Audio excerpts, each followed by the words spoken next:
За дараагийн хүнд зочноо эндэлт өрий. Шинжлэх ухааны академийн тэргуун дэд ерөнхийлөгч академик Чулуунбаатар, Шинжлэх ухааны академийн ерөнхийлөгчийн мэндчилгээг та бүхэн танилцуулнаа.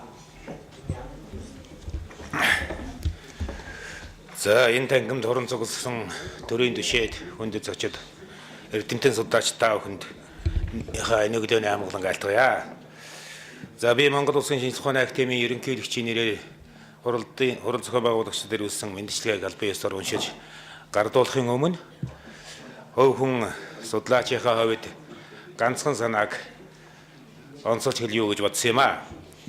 Сая Бэхбат сайд энэ хүн бол 20 дугаар зууны гайхалтай, гайхамшигтай хүн гэд үүнийг дахин нээж нэг ярилцахаар цуглалаа гэж хэлсэн санааны хүрээнд Наваа Юндунгуан зохиол бүтээл, орчуулга уран бүтээлийнх нь агуулгад энэ философичд энэ өнцгөөс харуул юу харагдах вэ гэж сэтгэл төрж бодож байдгаа хэлье гэж бодсон юм. Тэгэхээр Наваа Юндунгуан сурвалжит сэхэтэн дорн дахны уламжлалт гүн ухааны сэтгэлгээний суурийг язгуур сэтгэлгээгээр уламжилсан байх бүрэн боломжтой. Герман бол сонгодог философийн суур уламжлалтай ард түмэн. Тэнд анхны боловсрол эзэмших явцтай бол тэр сонгодог философийн өвөөс авсан тийм зах зээл харагдаж байна гэж. Юу хэлэх гээд байна гэхээр Наваа Юндунгуан бичсэн зохиол бүтээлүүд, дуу шүлгүүд, уран бүтээлийн агуулгыг аваад үзэх юм бол одоо өргөнлийнхэн бол экзистенциализм гэж ярьдаг. Та бүхэн бүгдөө мэдж байгаа. Хайдгер, Камю, за одоо энэ зохиолыг орчуулсан Достоевский гээд утга зохиолоор хүний оршихуйн үндсийг философийн үднээс тайлбарладаг өрнөдийн их хүчрхэг ур солвый.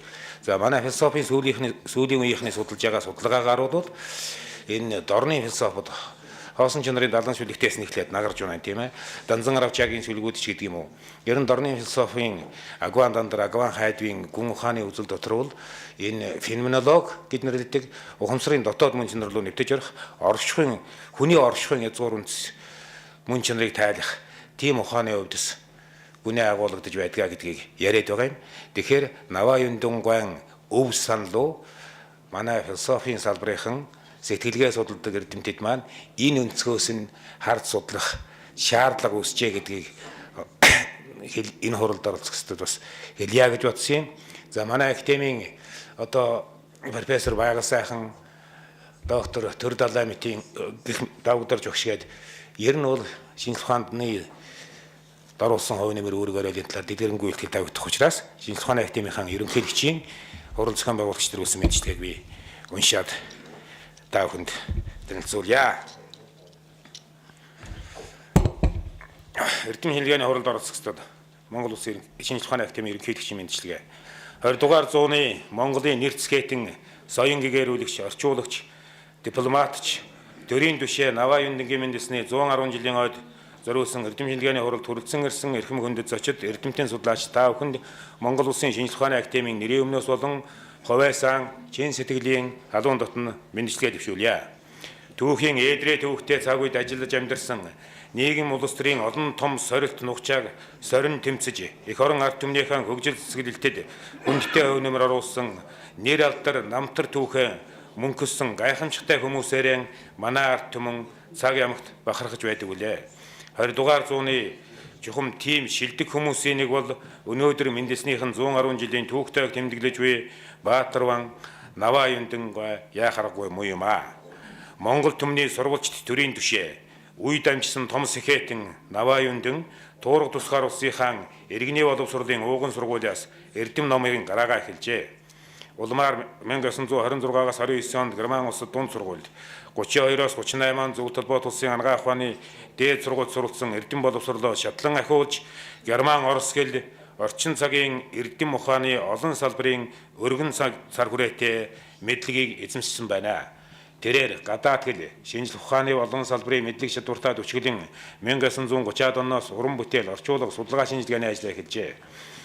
Залуухан судлаач Наваа Юндунгуан тэр үед хуучин шинийн зөрчил, ардын хувьсгалын ялалт бэхжил, Бядлам нарын эсэргүй хэрэг, Монгол зөвлөлтийн найрамдлын тухай өгүүлэлийг хүчиж, үндэсний соёлын зам сэтгүүлд хэвлүүлж байв. Энэ үедээ тэрээр орчин үеийн нийтийн дууны эцэг болсон Баян Монгол, Соёл Эрдэнэ, Хөрчин хүү дууны шүлгээ зохиосон одоо ч ард түмэн хүндэтгэн дууссаар яваавлээ. Түүний орчуулсан Лев Толстой, Гоголь, Горький, Достоевский, Бичурстов, Шейн, Носов, Бабай нарын алдартай зохиолуудыг үе үеийн уншигдаж өнөөдөрч шимтэн сонирхсоор байна.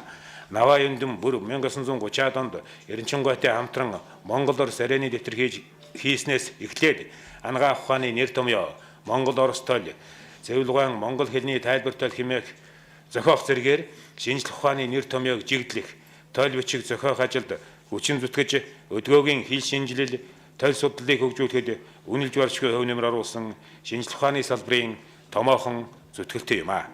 Тэрээр 1938-аас 50 онд Германы тагнуул нэрээр хэлмэгдэн бүтэн 12 жилийн шоронд суусан ч түүхэн үнэн ярьж 58 оноос гадаад явдлын яамны референт 66-аас 76 онд бүгд найрамд гарчсан Герман улс, бүгд найрамд Унгараар улсад суух Чин сайдын соёлын атшаагийн аль башсан нэртэй дипломатч 76-аас 83 онд Монгол Улсын их сургуулийн гадаад хэлний тэнхимд Герман хэлний багшаар ажиллаж өсвөр залуу үеийг сургууль боловсруулахад хүчин зүтгэсэн алдартай сургууль хүмүүжүүлэгч байсныг түүхэн ойн энэ өдөр тэмдэглэн хэлэхэд бахархалтай байна.